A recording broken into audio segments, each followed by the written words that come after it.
חשבתי להגיד לך, אולי נעזוב את הדפים אבל אולי נגיע לזה. אז קודם כל, באמת אנחנו מזמינים את כולם להיות ברגע הזה. טוב, אז נתחיל בהיסטוריה קצת. נלך קצת אחורה ואז נגיע קדימה.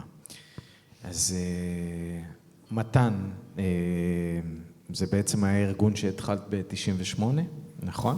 כן.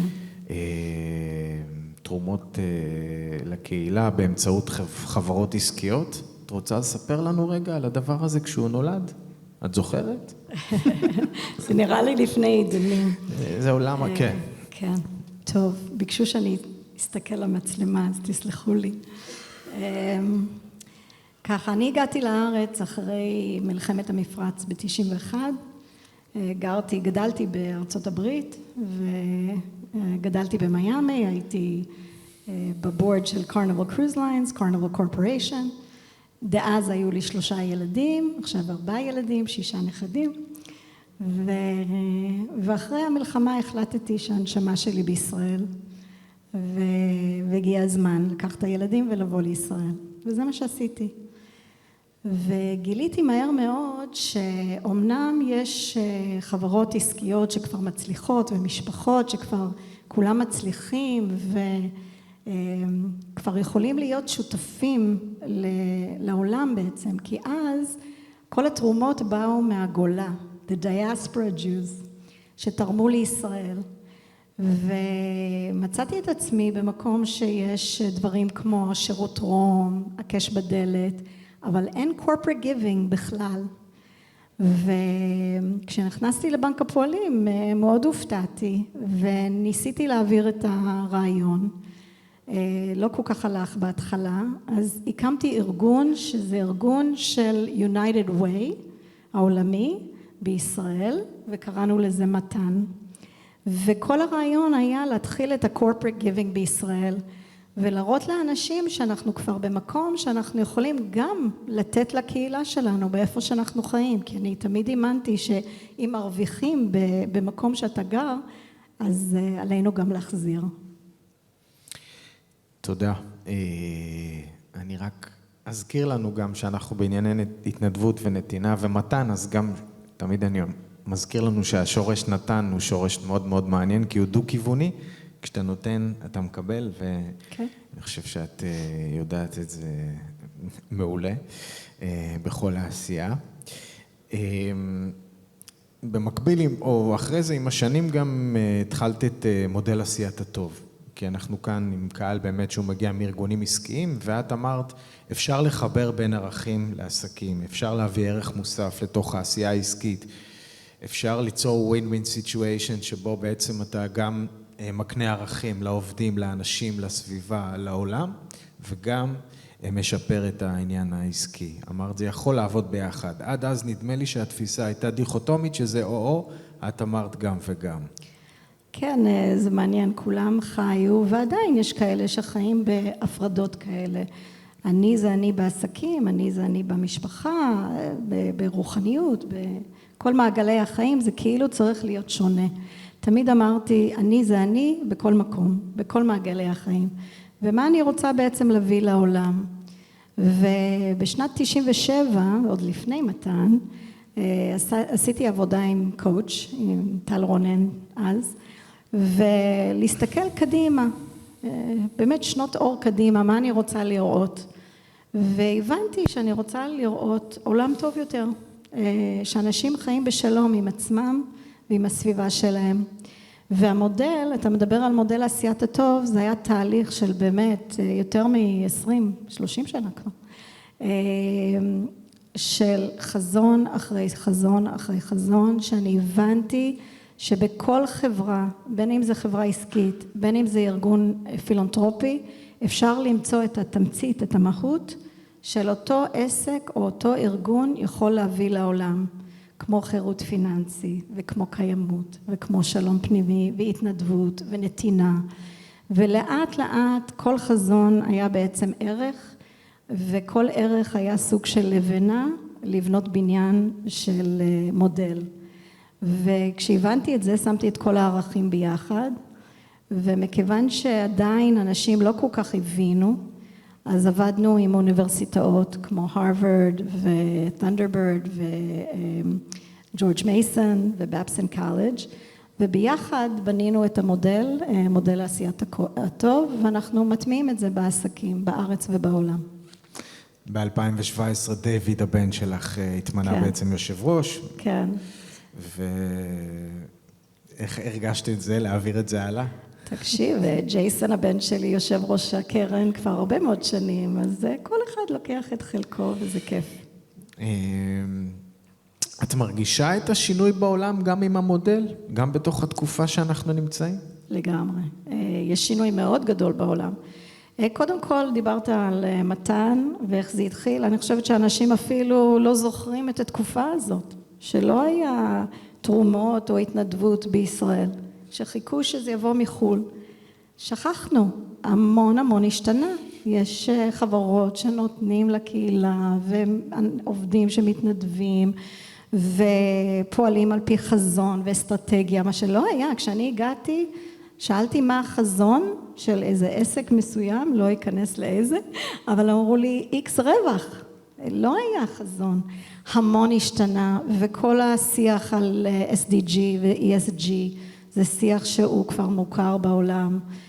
הרבה השתנה. יש עוד הרבה מה לעשות, אבל הרבה השתנה.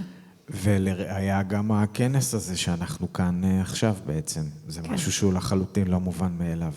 גם אם לפעמים זה נדמה לנו שזה מובן מאליו, אבל זה טוב, זה יפה, כי זה פתאום נראה לנו חלק מהחיים. אבל בפרספקטיבה של זמן זה באמת שינוי. זה כמו שהיא אמרה על הקפה, זהו, כבר מתנדבים, שותים קפה ומתנדבים. לגמרי.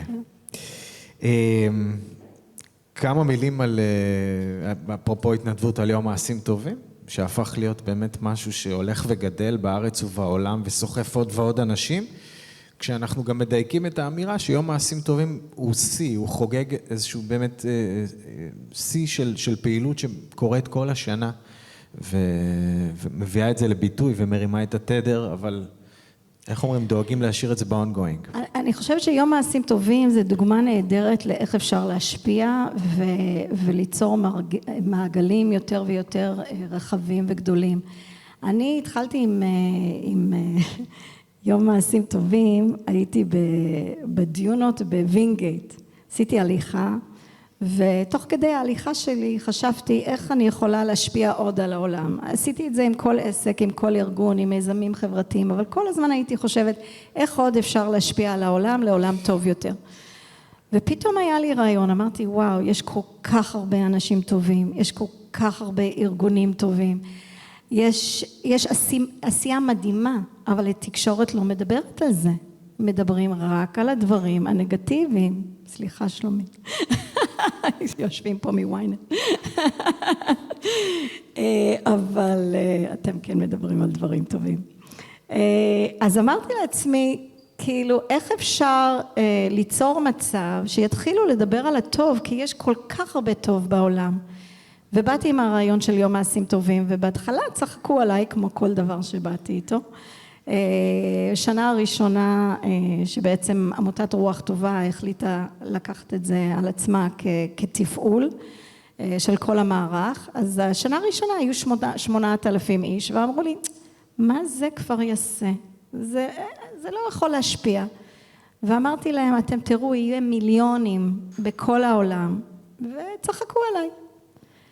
אבל כל הזמן אמרתי, ברגע שאתה שולח בכוונה, ברצון, בצורה חיובית, אתה זורק את האבן למים, והמעגלים, ההדהוד הזה, גדל וגדל. והיום יש מיליונים ב-109 מדינות, ואני עדיין אומרת, יהיו עוד הרבה מיליונים. והרעיון מאחורי זה שכל אחד יכול לעשות טוב. כל אחד בדרך שלו ושלה, על פי הלב של כל אחד, וזה מה שעושה את זה בעיניי הכי גדול. ואני יכול להוסיף גם בתור אחד שעובד בקבוצה לא מעט שנים, שאמונה והתמדה. יש פה גם, זה כוח חזק של אמונה ויצירת מציאות, וללכת עם זה, זאת אומרת, זה ללכת, זה לעשות דרך. זה לא לוותר, וכשמאמינים במשהו, אז ללכת על זה עד הסוף. אבל מעבר לזה, צריך אמונה והתמדה, אבל צריך גם להבין את הקצב של האנשים מסביבך. יש פה אנשים מהעולם העסקי עם עובדים. אני מאמינה שצריך לגייס ולרתום אנשים בדרך שלהם. זאת אומרת, להוציא מהשטח את הקריאטיביות, את הרצון ואת הערכים של כל אחת ואחד. אני לא מאמינה בלבוא ולהגיד, ככה זה צריך להיות. זה לא עובד. כל אחד יש לו את האני שלו ושלה, ולחבר את זה לאני של החברה, ואז זה ווין ווין, ואפשר להגיע רחוק. זאת אומרת, את מדברת על רתימה של העובדים שיתחברו גם לחזון ולאמונה, ולא ירגישו שקופים עליהם. בדיוק, אבל בדרך שלהם. הייתה איזו התנדבות שאת זוכרת, שאת רוצה לשתף אותנו, או משהו שעשה לך טוב ברמה האישית גם, רגשית? כל יום מעשים טובים, אני כבר 16 שנה, אני יוצאת לשטח, כל פעם למקום אחר, עיר אחרת בארץ, ולהתנדבויות שונות, כדי לראות באמת את השטח ומה עושים. ולפני כבר די הרבה שנים, היה איזה 3 שנים שחזרתי על אותו פעילות, כי זה כל כך ריגש אותי. זה היה כמו מרכז כזה, או בית ספר לילדים עם מוגבלויות מאוד קשות, והביאו לשם חיות, כדי שהילדים ילטפו אותם ויפתחו קצת.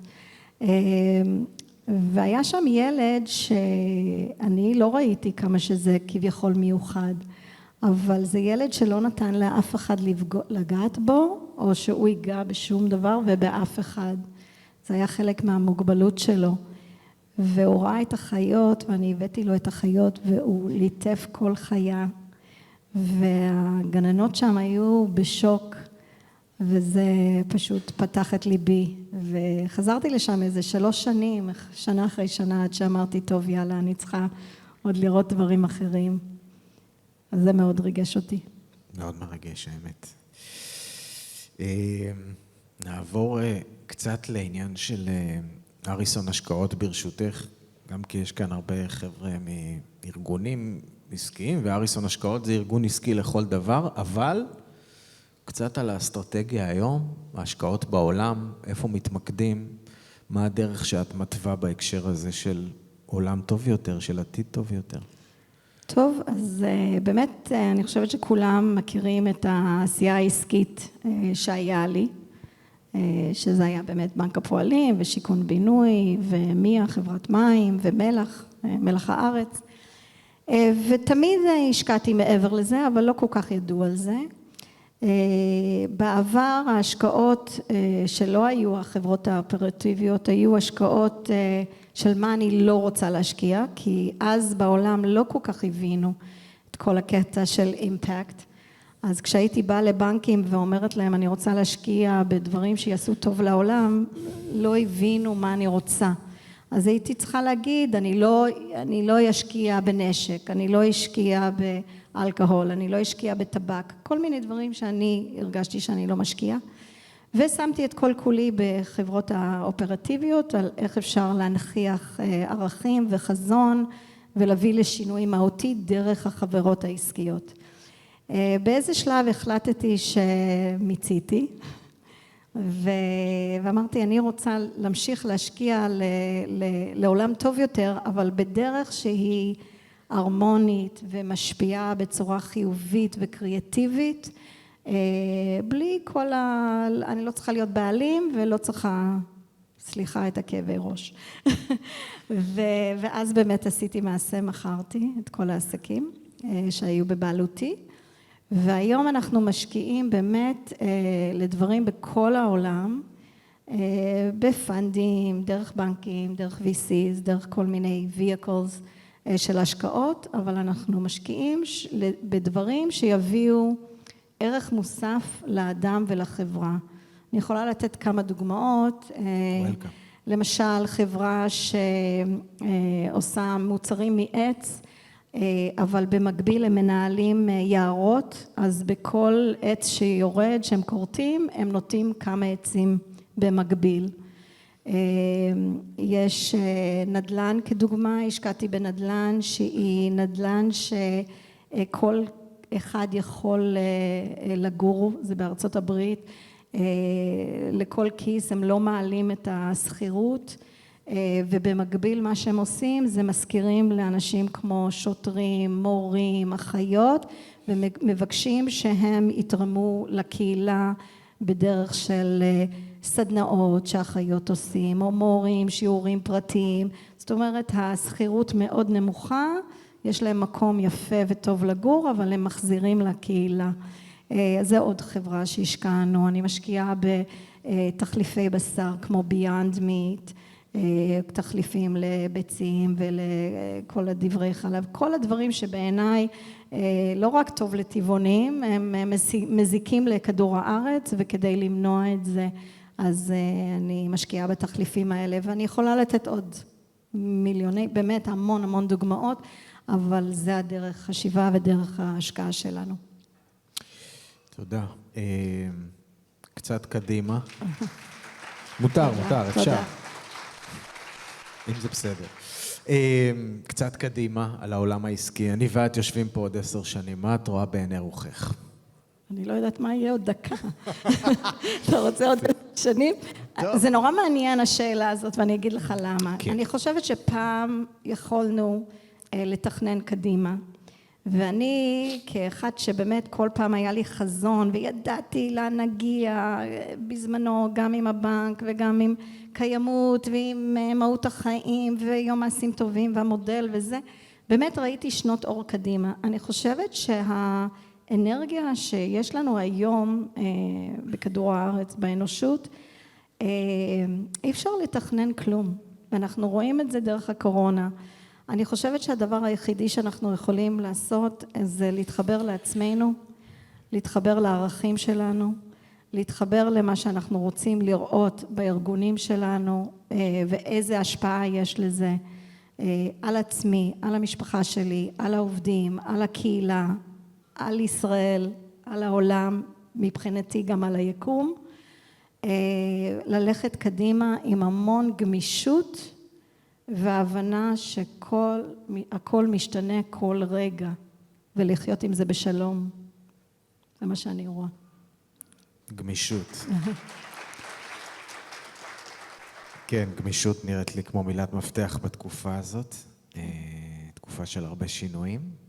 יש לך עוד משהו שאת רוצה להגיד לנוכחים?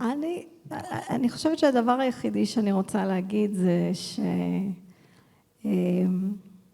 כל אחד ואחת יכול להביא לשינוי עצום עם עצמו, עם המשפחה, עם הארגון, עם העסק, עם הקהילה.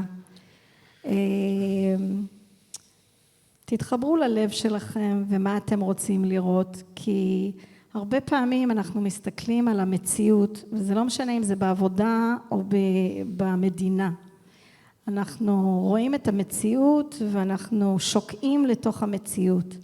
ואני אומרת, תעשו הפוך, אל תיכנסו למציאות. תיצרו את המציאות שאתם רוצים לראות. זה אפשרי. אני יודעת שזה אפשרי, כי אני עושה את זה יום יום. טוב, אז תודה רבה. שיהיה לכם המשך יום מקסים.